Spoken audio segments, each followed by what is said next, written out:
most those countries have not ratified the AFCFTA. We will ratify the AFCFTA. That have not yet started developing the implementation strategies will be motivated by implementation strategies that have been prepared for the countries that have both ratified and started implementing. For the private sector, we hope that the AFCFTA country business index that we'll be presenting to you is also going to be a good motivation for you so that you can engage the private sector more on your strategies for the AFCFTA.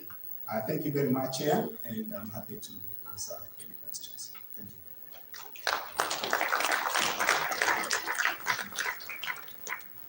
Merci beaucoup, M. Karengué, pour cette présentation très claire. Donc, nous passons rapidement au débat.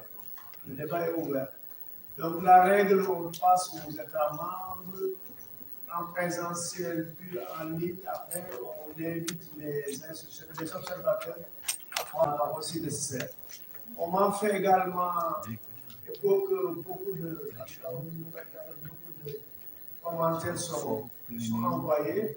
Je réitère notre invitation à demander aux délégués, les États membres présents en ligne, à lever la main et ce sera avec un grand plaisir de donner la parole pour qu'on parle activement à nos travaux.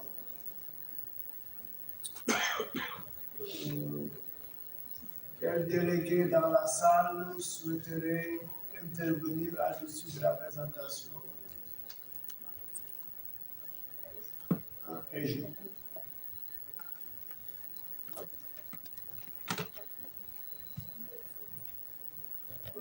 Nous prenons d'abord, vous avez, moi je ne vois pas très bien, Namibie, je pense.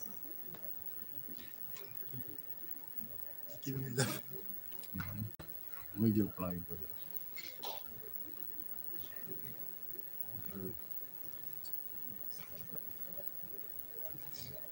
Sénégal.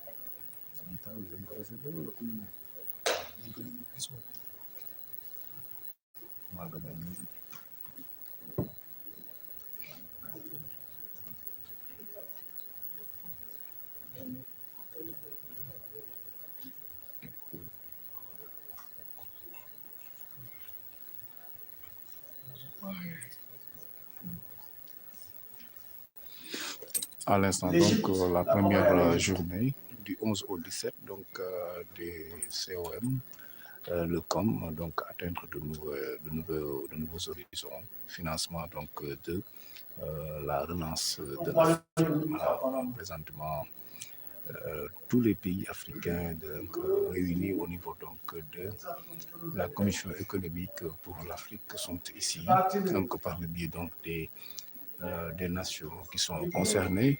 Et présentement, on est dans des débats pour véritablement réfléchir et donner des orientations sur la relance donc, de l'Afrique avec les projets de financement, tout ce qui concerne véritablement la finance en Afrique, comment trouver des pistes de solutions. Et présentement, donc, nous sommes au Centre international Abdou Diouf de Diamniadio, CICAD, où véritablement se tient l'ouverture donc, de ce sommet africain qui va donc revenir sur ça. Donc, on est devant, c'est déjà ouvert pour beaucoup de pays qui sont sur le point donc, de faire leur intervention dans ce domaine. Microphone pour la délégation des îles, ça marche pas.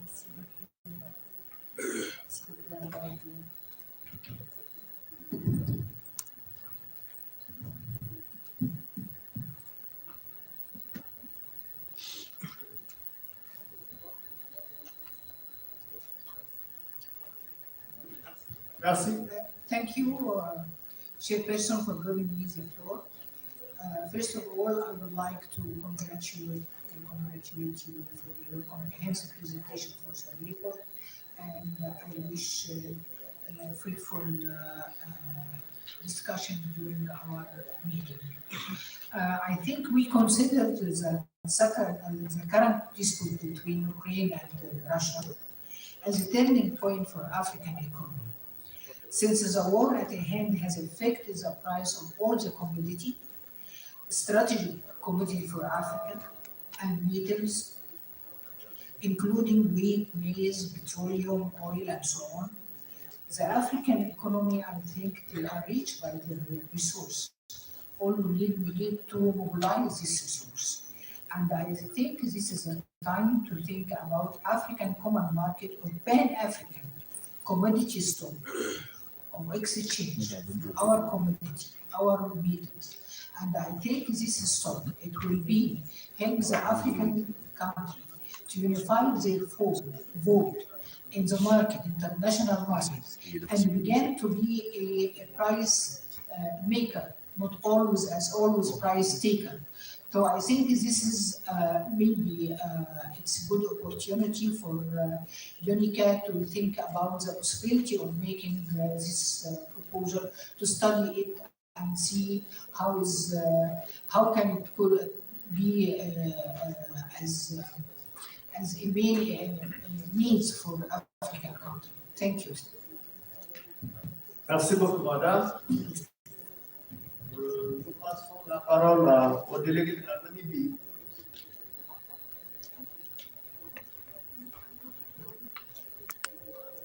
Thank you very much, Chair. Let me thank you first of all for how you are conducting our meeting. And I would like also to thank the presenter for his presentation. I didn't have the opportunity to go through the whole report, but I would have liked maybe the presenter to highlight what are the barriers. I think we have been talking. You can't hear? My microphone is on.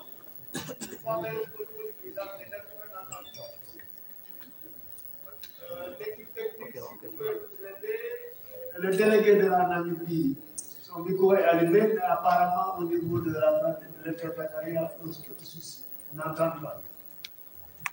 Désolé, chef délégué. Can I continue? Vous entendez au niveau de l'interprétation? Pas encore, je n'ai pas encore réglé. Okay. Thank you very much. Am I heard now? Merci, c'est bon maintenant. All right, thank you. I thank the chair, the manner in which you are conducting our meeting, and also thank the presenter. And I said that I didn't have the opportunity to read the whole report, but maybe what I would ask is that if the report could identify the barriers which is making Africa not ready to integrate at the faster rate which we need. We know the importance of. In fact, we are still competing with each other, and maybe one would be the reason why really we are not moving fast in integrating. Secondly, we have also talked about crisis of Russia, Ukraine, and so on, but also the crisis which came with COVID.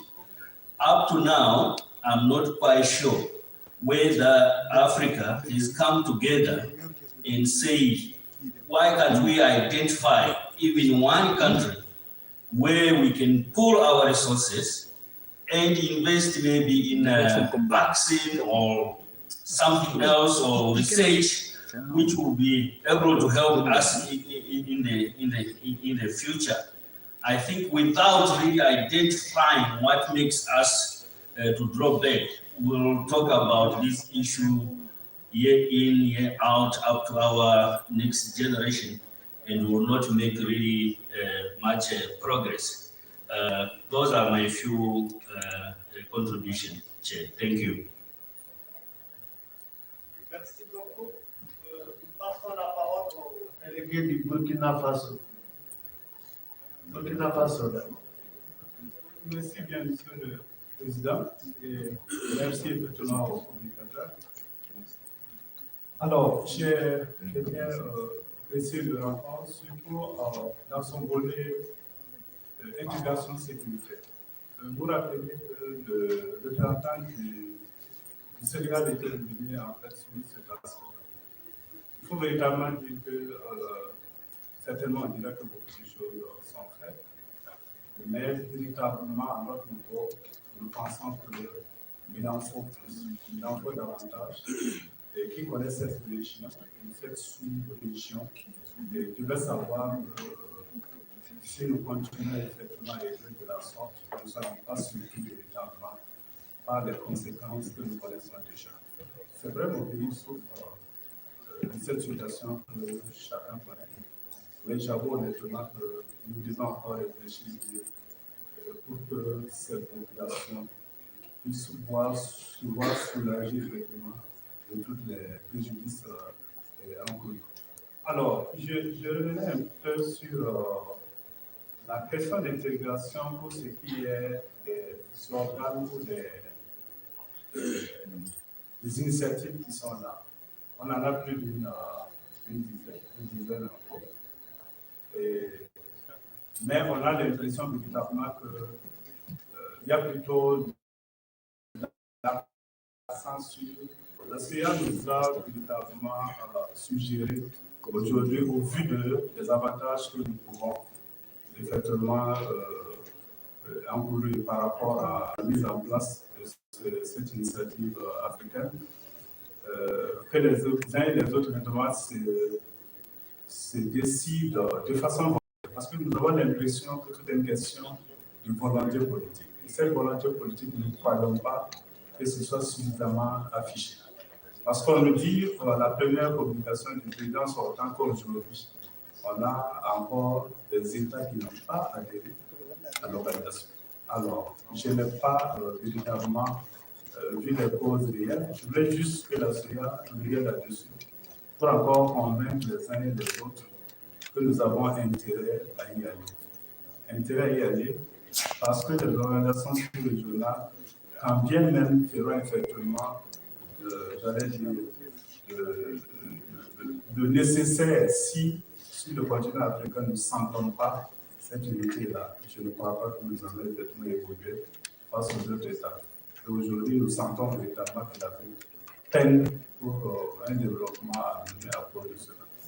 C'est juste ce commentaire que je voulais faire sur le président. Je suis beaucoup normal. J'étais général de la planification du gouvernement. Merci beaucoup, cher homonyme.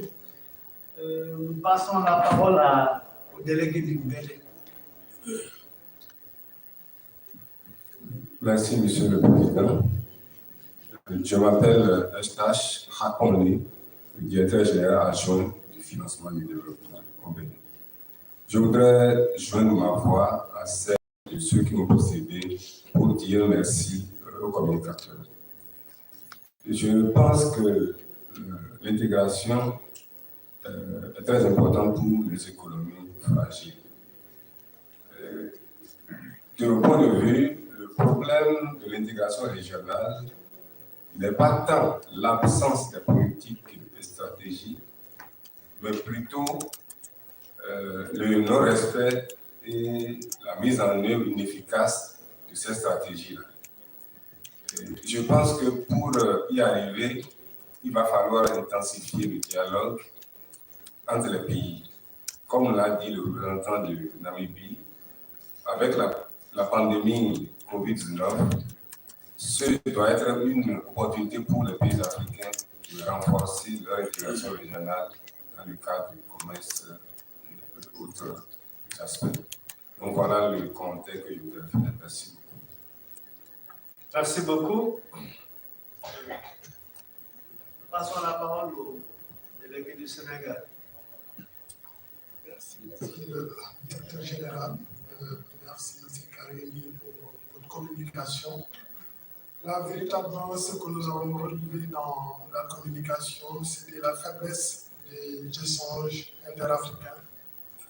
Encore que l'outil qui a été utilisé ne nous semble pas refléter véritablement l'exactitude des échanges entre ces pays. Dans la mesure où, lorsque nous analysons sur le point simplement des flux des biens et services. S'il vous plaît, un instant, je vous interromps parce que les traducteurs ont encore quelques soucis n'entendent pas, tant bien même que les micros sont ouverts. Si l'équipe technique peut nous aider à résoudre ce problème. Désolé, chers délégués, le temps d'ajuster ce...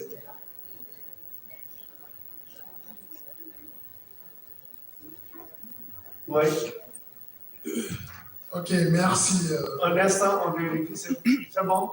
Ok. Merci, Président. Je disais tantôt que lorsqu'on se focus sur les échanges de biens et services, on voit déjà que c'est très faible. Mais le rapport nous dit que sur ces biens-là qui sont échangés, il y a pas mal de biens manufacturiers. Et pour cela, il y a un projet sur lequel la CIA, en rapport avec quelques pays pilotes, travaille. C'est l'analyse du commerce entre États sous l'angle de commerce de valeur ajoutée. Si on se place de ce point de vue-là, on verrait qu'il se pourrait même que la part qui est jugée déjà très faible le sera encore plus. Parce qu'en réalité, sur les biens manufacturiers qui sont échangés entre pays africains, intègrent pour la plupart des biens et services des intrants qui sont importés. Et l'outil-là que nous utilisons en phase expérimentale devrait pour nous être mentionné et inviter les pays à se l'approprier pour que nous puissions avoir véritablement des données de référence sur nos échanges qui impactent nos économies. Parce que nous sommes du ministère de l'économie et des finances et nous sentons parfois qu'il y a sur certains échanges, il n'y a pas en cas de plus-value en termes de recettes. Et donc ces outils-là devraient permettre véritablement d'appréhender mieux l'impact de nos échanges parce que c'est ça qui est en tout cas pour nous primordial, voir en quoi les échanges que nous avons entre pays impactent nos économies et s'arrêter simplement sur les échanges de biens et services ne reflète pas, en tout cas de notre point de vue, les échanges. Donc, nous invitons en tout cas la CIA à développer ce projet d'outils qui permettent véritablement de mesurer à leur juste valeur les échanges qui existent entre nos économies. Je rappelle qu'il y a un projet pilote dans le Sénégal, la Côte d'Ivoire, le Nigeria et le Cameroun, qui, avec l'OCDE et l'AMC, je pense que ces genres d'outils-là devraient être généralisés pour mesurer à juste titre les échanges entre nos pays. Merci.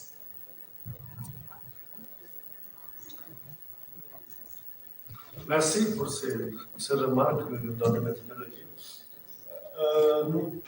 Je ne sais pas s'il y a d'autres délégués. Voilà. Mauritanie. Ah, Mauritanie.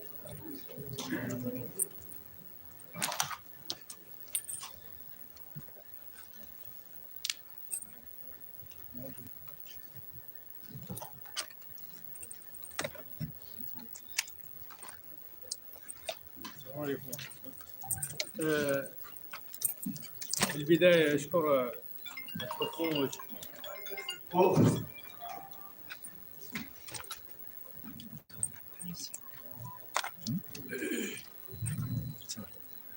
السلام عليكم ورحمة الله. البداية أشكر الحكومة والشعب السنغاليين على كرم الضيافة وحسن الاستقبال. أشكر الرئيس على الإدارة الجيدة للاجتماع وكذلك الخبراء على تقديم توضيحات المداخلات الجيدة. طبعا احنا عندنا بالقارة الإفريقية توجد الكثير من المشاكل تمس الوضع الاقتصادي. طبعا الحد من بشكل كبير بسبب جائحة كوفيد وطبعا ضغط عليها الأزمة الأوكرانية. طبعا الحل هذه المشاكل أول شيء اللي المفروض على القارة توجه له هو الزراعة. الزراعة اللي هي المنتج المشترك لجميع الدول الأفريقية. والمفروض أن نركز على الزراعة على زراعة ما نستهلك وليس زراعة مواد من اجل تصديرها للخارج.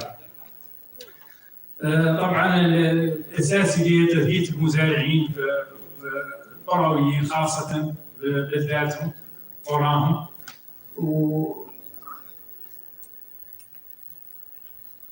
وكذلك محاوله حل المشاكل الامنيه طبعا اللي تعتبر عائق كبير امام التنميه في القاره،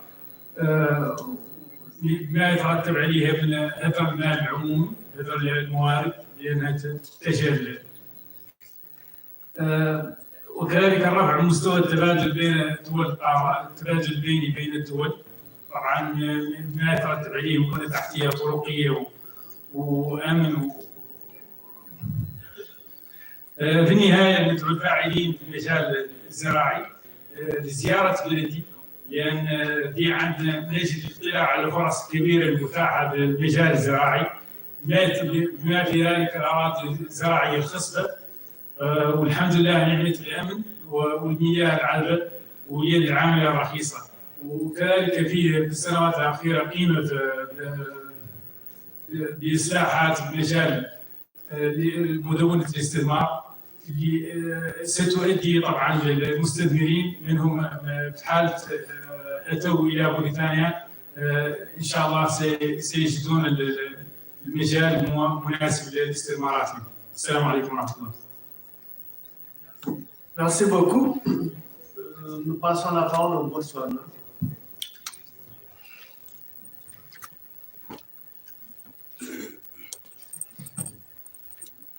Thank you, Mr. Chairman, for giving this delegation the floor. At the outset, I would like to take this opportunity to express the appreciation of this delegation for the hospitality extended by the government of this country, including the brotherly and sisterly people of Senegal. In addition, Mr. Chair, let me take this opportunity to thank Dr. Garinge for the lucid presentation about the prospects and the challenges that our country, including for most parts our continent, continue to face in advancing the economic development of this continent.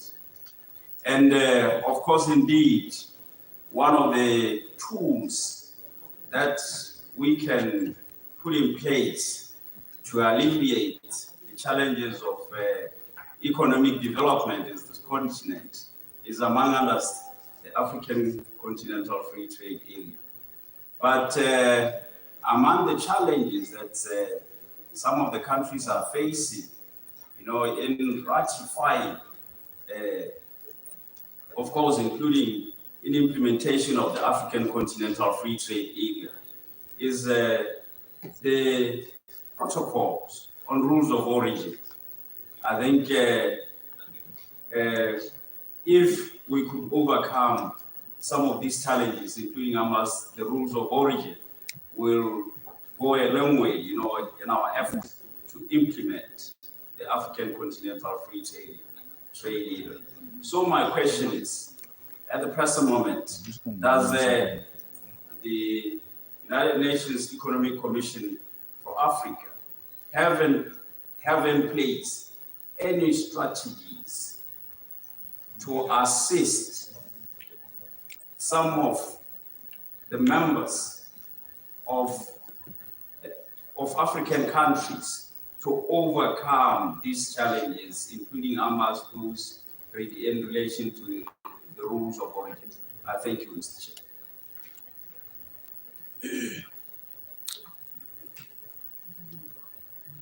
Merci beaucoup, cher délégué.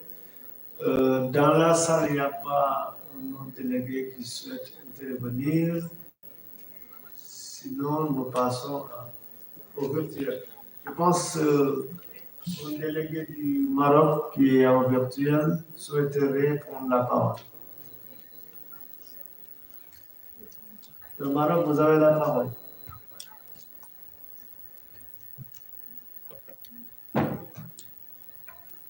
Bonjour.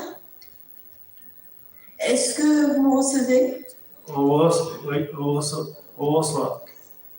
Merci beaucoup. Alors, tout d'abord, je me joins aux intervenants pour vous féliciter, l'équipe qui a travaillé sur les deux rapports, le rapport sur la situation économique et sociale de l'Afrique et également le rapport sur l'intégration de l'Afrique. Mon intervention est axée beaucoup plus sur une remarque générale. Un instant, Madame Mansouri, on a quelques soucis techniques. On voudrait juste s'assurer que les interprètes vous entendent bien. L'équipe technique, si vous pouvez nous aider.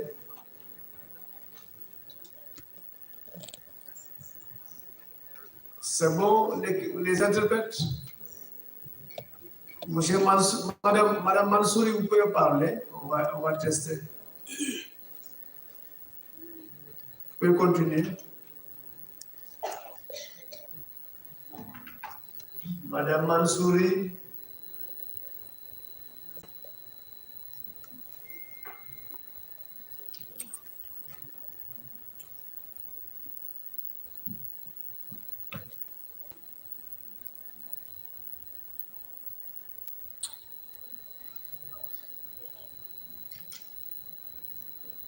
Madame Mansouri. Vous êtes toujours avec nous? Bonjour. Ah. Très bien. D'accord. Donc, je disais que je me joins tout d'abord aux intervenants pour féliciter les équipes qui ont travaillé sur les deux rapports, à savoir le rapport sur la situation économique et sociale en Afrique et sur également l'intégration en Afrique. Mon intervention est beaucoup plus axée sur une remarque concernant l'importance de la prise en compte ou de la constitution des chaînes de valeur régionales au niveau africain pour améliorer la résilience de l'Afrique par rapport aux crises internationales. Le fait est que dans la dernière décennie, l'Afrique et le monde ont été confrontés à des crises qui émanent beaucoup plus, pas de l'Afrique, mais en dehors de l'Afrique.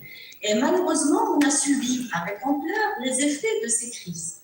Donc, pour améliorer la résilience de l'Afrique par rapport à ces crises, il est important plus que jamais que soient développées des chaînes de valeur régionales.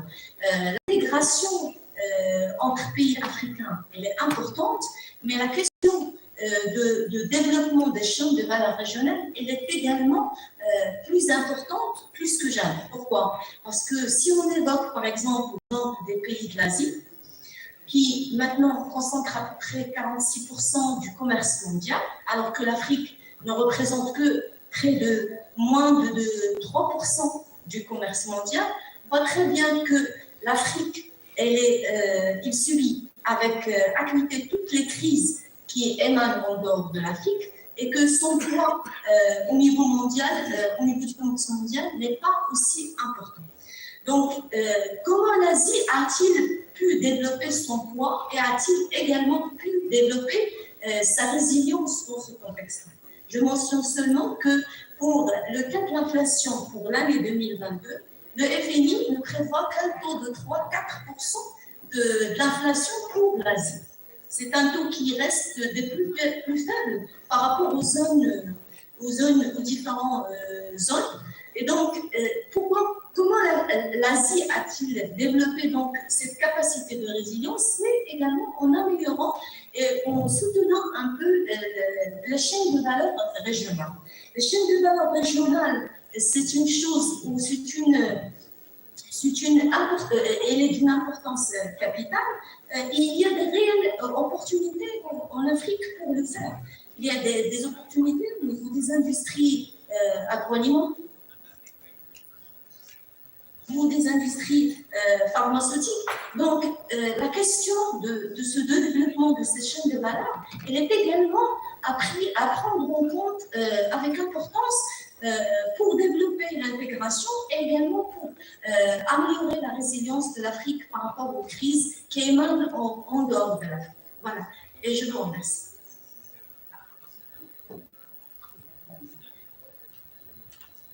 Merci Madame Mansouri. Maintenant, en ligne.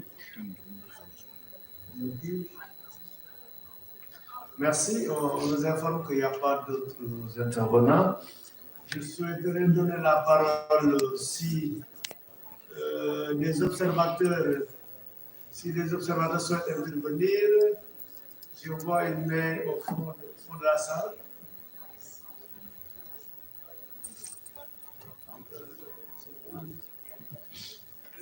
Vous pouvez rappeler l'institution ou les observateurs?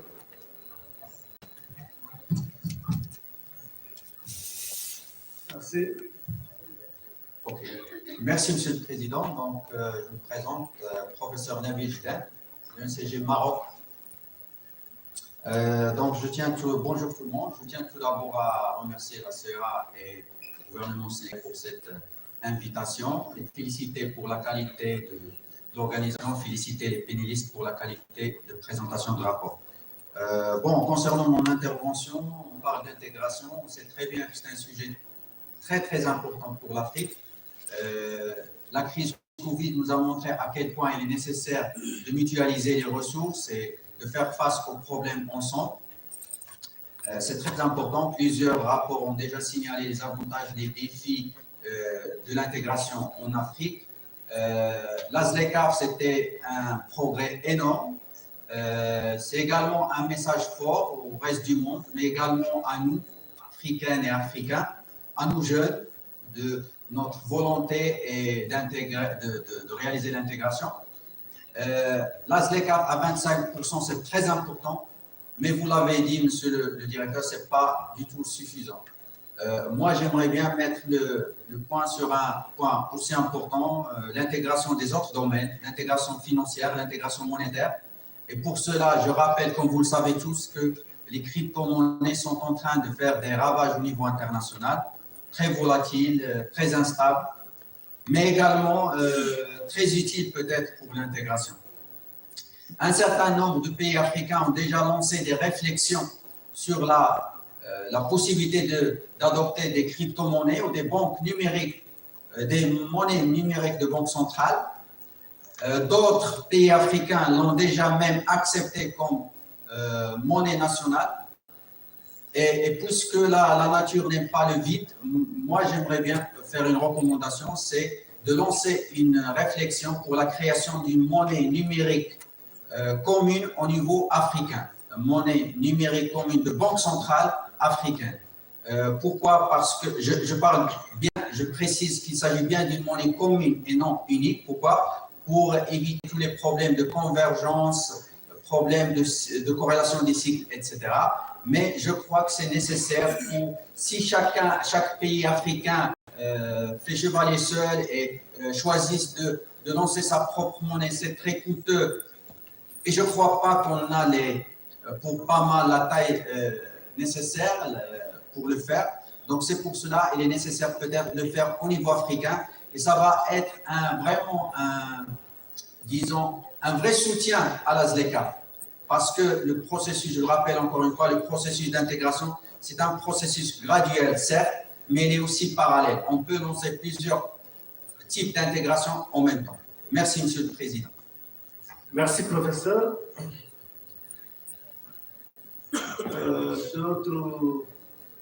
D'autres observateurs souhaitent intervenir.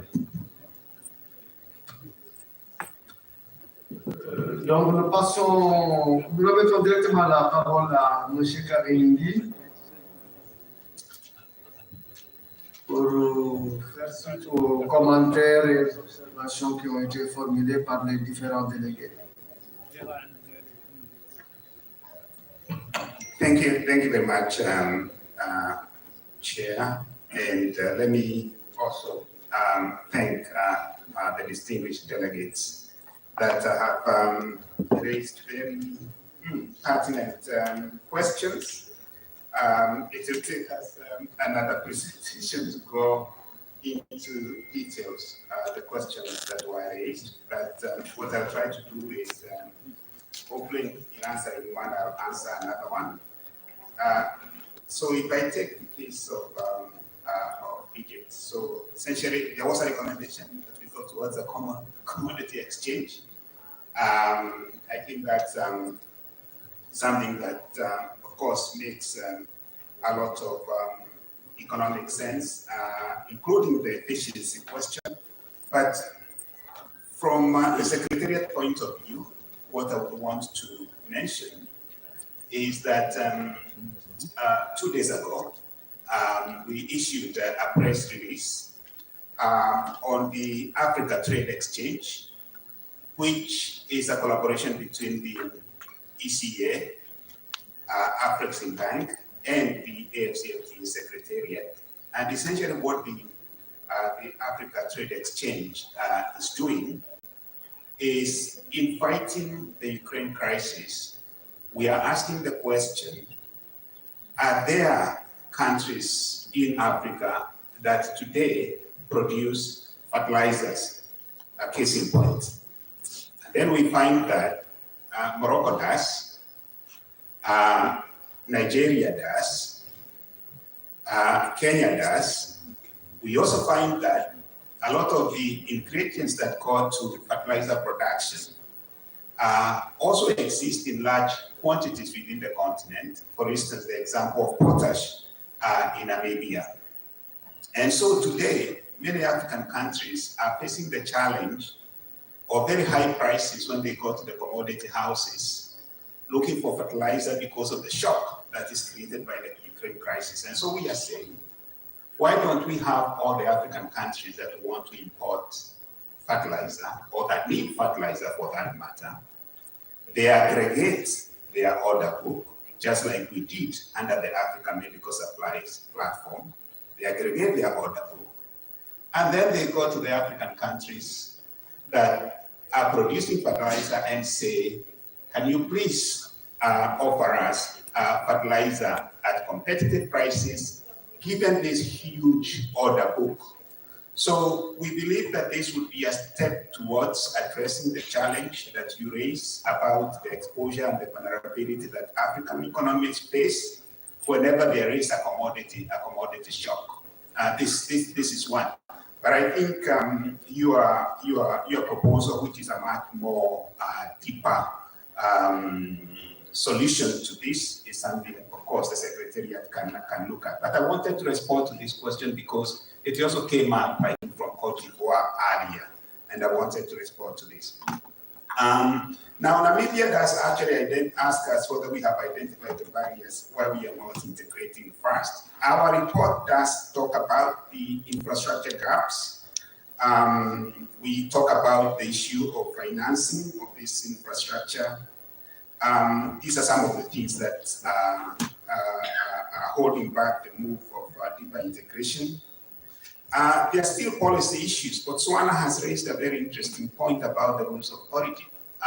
As you know, according to the modalities of the AFCFTA, we are supposed to do 97% opening up of the market.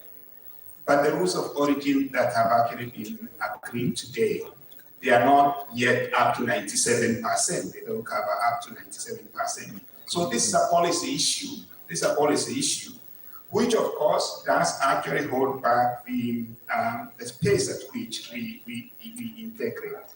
Now, the side event that I mentioned to you that will happen on Sunday is also going to address some of these issues that are holding back integration, especially in the area of services. Now, Namibia also talked about pooling our resources, the question of how do we address these shocks. And again, I just want to emphasize that Africa has demonstrated its capability and its capacity to deal with these shocks. What we need to do is how do we ensure that the solutions that we have come up with outlive these shocks and they become legacies of every day. And I think the things that have been done under the COVID issues, be it ABAT, ANSP, and also what we are doing on the Africa Trade Exchange platform. We believe these are going to give us full solutions to dealing with the challenges in future. Thank you, Burkina Faso, for affirming that it is important for us to think about security as we talk about regional integration. You did, however, actually raise the issue of political will. You are the member states, so I don't want to second guess you whether we have a political will, but from where I see it as a technical person within the Secretariat, I think we have political will. Otherwise, we would not have been able to get a full negotiation of the AFCFTA, and also the kind of ratification that we have, and also the implementation that we see happening.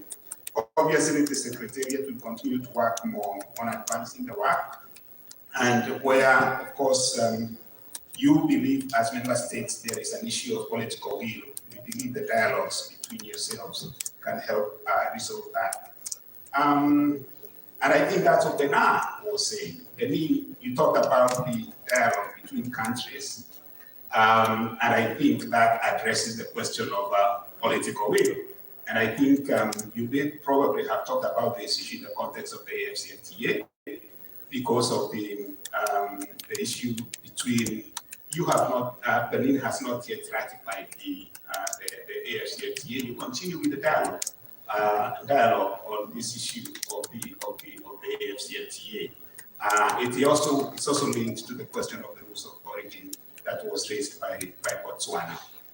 I don't think it's a question of political will. There is commitment by the countries, but I think there are those outstanding issues. Senegal, just quickly, it is true that we need tools to better understand our regional integration and also our trade agenda. I think I could say with certainty and without contradicting myself that I think your Secretariat uses state-of-the-art tools in informing most of the things that we bring before here.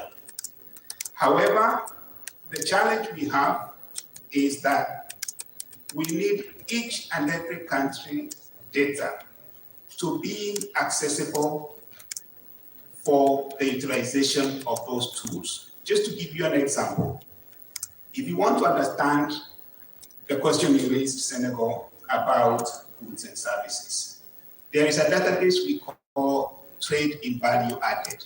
Trade in Value Added basically allows you, it's a tool that allows you to understand what is the service content, what are the intermediate inputs that go into the production of anything that you export, including what you import and then use to produce for export.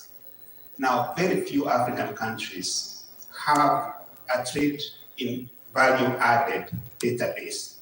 And this is because the supply and use tables, which are based on the national accounts, do not exist. And if they exist, probably they are dated because maybe you're using national accounts standards that are much older than what we need now. So the Secretariat has the tools, but to be able to utilize those tools for the benefit of the member states, we need to have access to the statistics and the data. And that is why we need to work very closely with you on that. This will also allow us to deal with the question of revenues when it comes to opening up trade, because it's a big issue. Mauritania, we take your case. I think this was raised from the beginning, the question of regional value chains. And I think I just want to agree with you, we need to work more deeply on that. I've handled the question of Botswana. You basically asked whether we have a strategy. Just to tell you that through our sub-regional office for Southern Africa that is based in Lusaka, we actually received a request from Mauritius to look on this issue of rules of origin in the context of the AFCFTA. Obviously, the AFCFTA Secretariat has been working hard to try to deal with the outstanding issues because you know the sectors where this is a sticking point. So Mauritius has sent a request to the Executive Secretary in exactly the same issue that you have asked. And I can inform you that we're in the process of responding positively to that issue. Morocco, you basically agree with Mauritania that we need regional value chains for resilience, so I'm not going to revisit that. However, we need our member states to be at the forefront on the debate, because of course at the international level there is this tension between global value chains and regional value chains.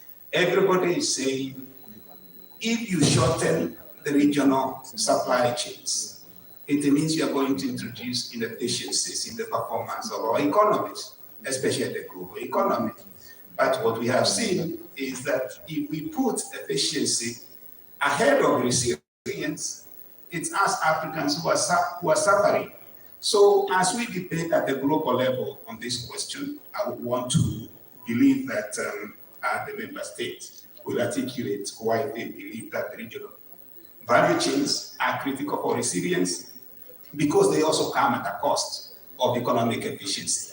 That we know, because you may not necessarily be able to access the most competitive intermediate input for the production process. So there is that question.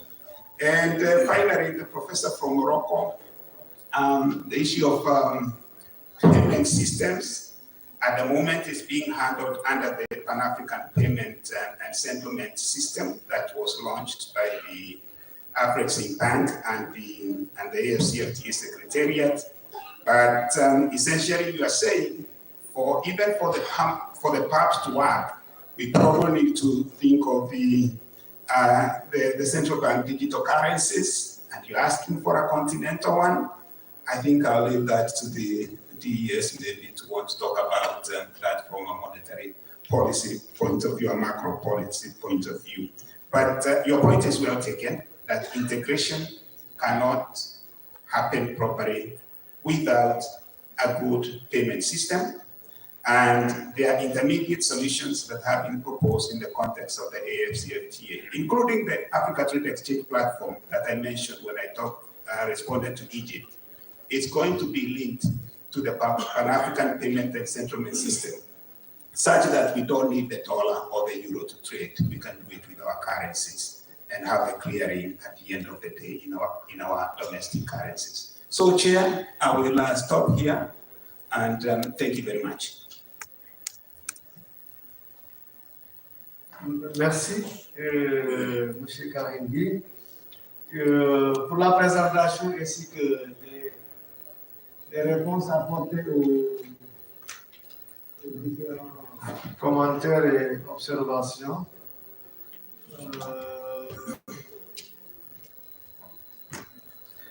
Si vous en convenez, on n'a pas pris pause déjeuner pour certains. Je suggère qu'on suspende la séance pour le déjeuner. Et je vous invite à reprendre nos travaux à 15h et je compte sur votre compréhension.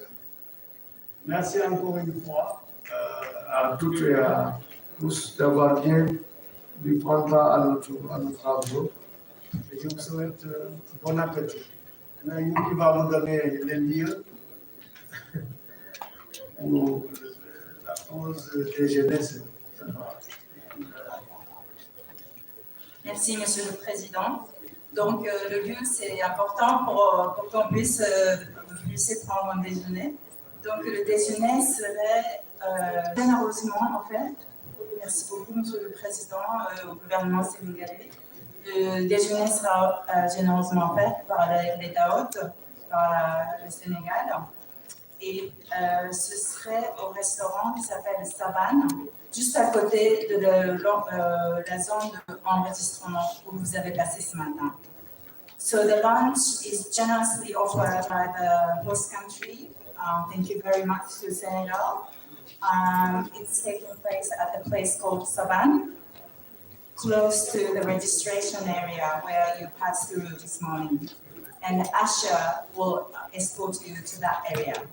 Vous êtes guidé vous serez escorté au déjeuner.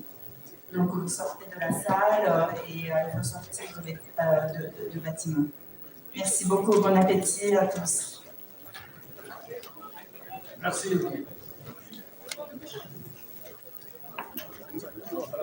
Wow.